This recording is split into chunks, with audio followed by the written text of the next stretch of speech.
Hi, it's Christina with the Sisyphean Journal, and with Elizabeth Warren wanting to shut down all the pro-life centers because they torture women, because God knows handing out baby clothes is torture no woman should ever have to endure. Far better to have loops of her bowel pulled out through her vagina, stuffed back in, and then be plunked into a wheelchair and shoved out the door to bleed to death on the way home. That's a far, far better outcome than walking out of a building with a baggie full of baby clothes. Let's look at some of the places that the likes of Elizabeth Warren evidently have no problem with.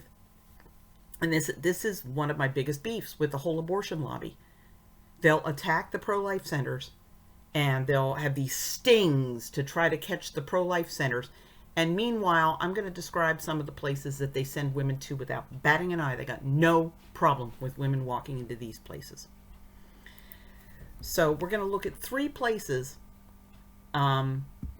where it wasn't state oversight, it wasn't pro-choice people speaking up, it was the cops going in for a completely unrelated reason that uncovered what was going on in these abortion clinics. So we can go to Kansas City, 2003, Dr. Krishna Rajana. So on September 18th of 2003, two Kansas City detectives went to Krishna Rajana's affordable medicine clinic in response to his report that his employees had been stealing from him. Inside, the cops found clutter and filth. They didn't even want to sit down to take statements because of how nasty the place was. Cockroaches were scuttling about among the trash and dirty dishes in the rank, grungy break room. Styrofoam cups containing aborted fetuses were stored in the freezer with the employees' food. More than one employee told police that Rajana had microwaved what was in one of those cups and stirred it into his lunch. There wasn't a washable floor in the procedure room. There was carpet, blood-stained carpet. Rajana himself was as unkempt as his facility, with dirty hands and uncombed hair. Employees told the police that medical instruments were cleaned with Clorox, then run through a dishwasher. The dishwasher in question was just a few feet from the toilet for patient use. This combination sterilization room and patient restroom was as filthy and cluttered as the rest of the clinic. One police officer testified to the legislature, "I am an experienced police officer who has worked in every aspect of law enforcement and had spent my last 5 years in the homicide unit where I worked countless community deaths. I thought I had heard and seen every vile, disgusting crime scene, but I was in for a new shock when I started this investigation." In February of 2005, a year and a half after the police stepped into his clinic, the state finally got around to doing something. He was fined $1,000 and his medical license was suspended for a week. This is the kind of place that Elizabeth Warren and Jane's Revenge and Ruth sent us, and all these other abortion supporters who supposedly love women so much and don't want them to be endangered didn't have a problem with. Let's go to Philadelphia, 2010, Dr. Kermit Gosnell. On February 18th of 2010, the FBI and Philadelphia detectives raided Kermit Gosnell's clinic called Women's Medical Society, expecting just to find a pill mill. They were shocked to discover flea-infested cats roaming freely through a filthy abortion clinic where women lay stuporous and moaning on blood-stained recliners. A stench of urine filled the air. There was blood on the floor. Cat feces and cat hair were everywhere, even in the procedure rooms, which one police officer likened to a bad gas station restroom. To describe the place as unsanitary would have been a gross understatement. The procedure room table was caked with dried blood. The oxygen mask and tubing were coated with a thick layer of gray grunge. The corroded tubing for the suction machine was the only tubing available should a patient need to have her airway suctioned. Except for a single blood pressure cuff, none of the monitoring equipment was functional. The remains of aborted fetuses were stockpiled all over the place, in bags, in orange juice cartons, in empty cat food containers.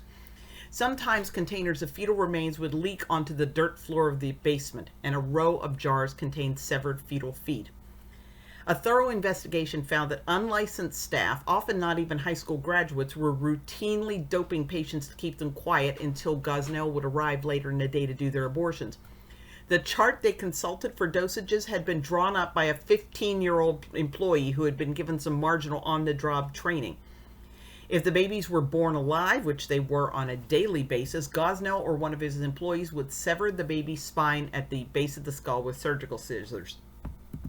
In spite of these conditions, the people who would warn women never to step into a pro-life center, oh, that's a horrible, horrible place, that's a dangerous place, you'll get tortured there. Other abortion clinics referred women to Gosnell, and he picked up additional patients while moonlighting at a National Abortion Federation member clinic in Delaware one day a week.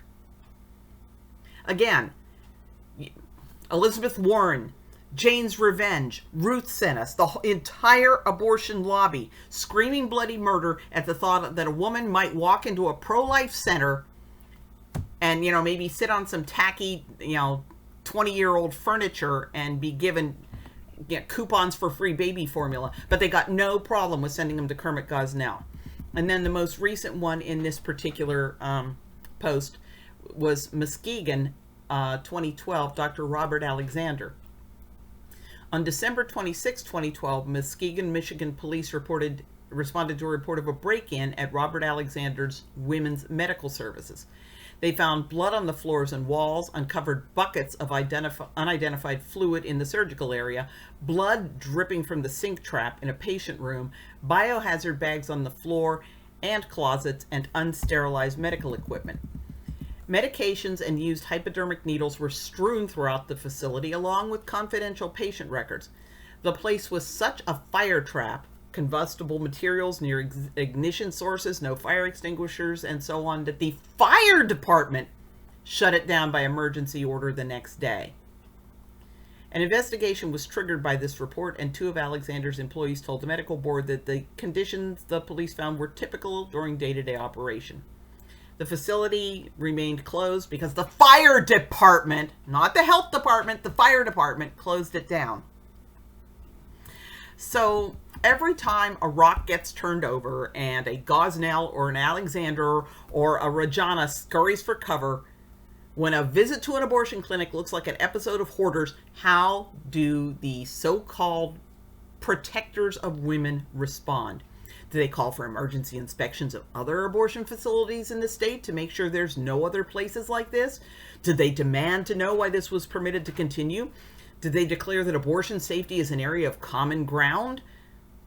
The typical response is to lie low and wait for it to all blow over. When the Gosnell case finally got media attention, abortion rights advocates and their media lapdogs had the audacity to blame the pro-lifers for the very existence of such a place.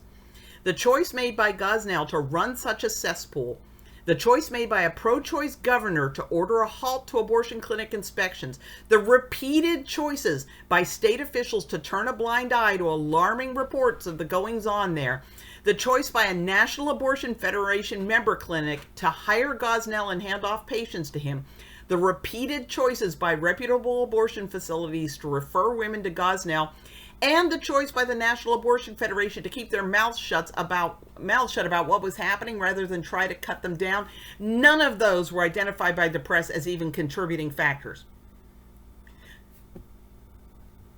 So, my thing is, Elizabeth Warren, why is it that you would rather see a woman walk into one of those filthy clinics, have filthy instruments put into her body, possibly die like Karnamaya Mangar, Shamika Shah did? You don't need to, there needs to be no national movement to shut those places down. But places that hand out baby clothes, those have got to go. I'm sorry. You beyond disgust me. If anybody deserves to walk into a place like these guys were running, it's you. But unfortunately, you're way past childbearing years, so it's not going to happen to you, is it? Maybe that's why you don't care.